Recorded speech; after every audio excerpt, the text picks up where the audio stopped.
also following breaking news here in the United States. The United States Army just announced charges against Sergeant Bo Bergdahl, who was captured and held in Afghanistan for 5 years. Let's go to our Pentagon correspondent, Barbara Starr. She's got the latest. Barbara, tell us what we know. Well, Wolf, some are already speculating that Bergdahl and his attorneys may try and go for a plea deal with the Army. But today, by filing charges against this soldier, the Army made it clear it is turning this over to the military justice system to decide how to hold him accountable. Sergeant Bo Bergdahl, released by the Taliban after being held captive for 5 years, could face imprisonment at home. The Army now charging him with desertion and, quote, misbehavior before the enemy, engaging in, quote, shamefully abandoning his unit. Two of the most serious counts in the military justice system. Bergdahl will now face a so-called Article 32 proceeding, the military equivalent of a grand jury. The next step could be a full trial. And possible confinement for life. But securing a desertion conviction could be tough. Desertion requires evidence he never intended to return.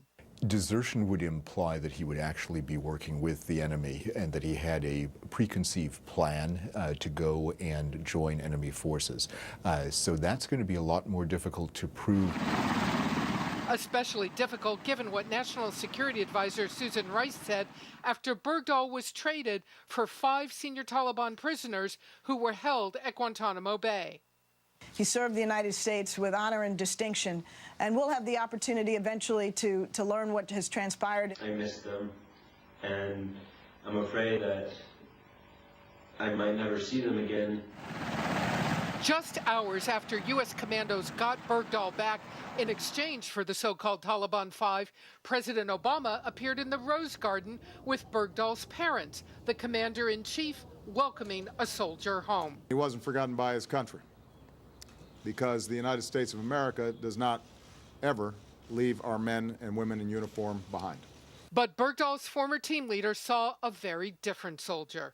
He did talk about how he did not agree with the war effort in Afghanistan. Some of his former teammates could be called to testify at a trial. Some believe several soldiers lost their lives looking for Bergdahl. I believe the fact of the matter is, when those soldiers were killed, they would not have been where they were at if Bergdahl had not have left. Now, there's an awful lot of wrinkles to this whole story, Wolf.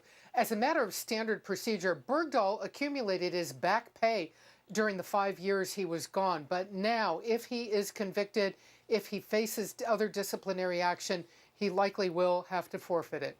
Wolf? All right, Barbara, thanks very much. I want to get some more insight now from Senator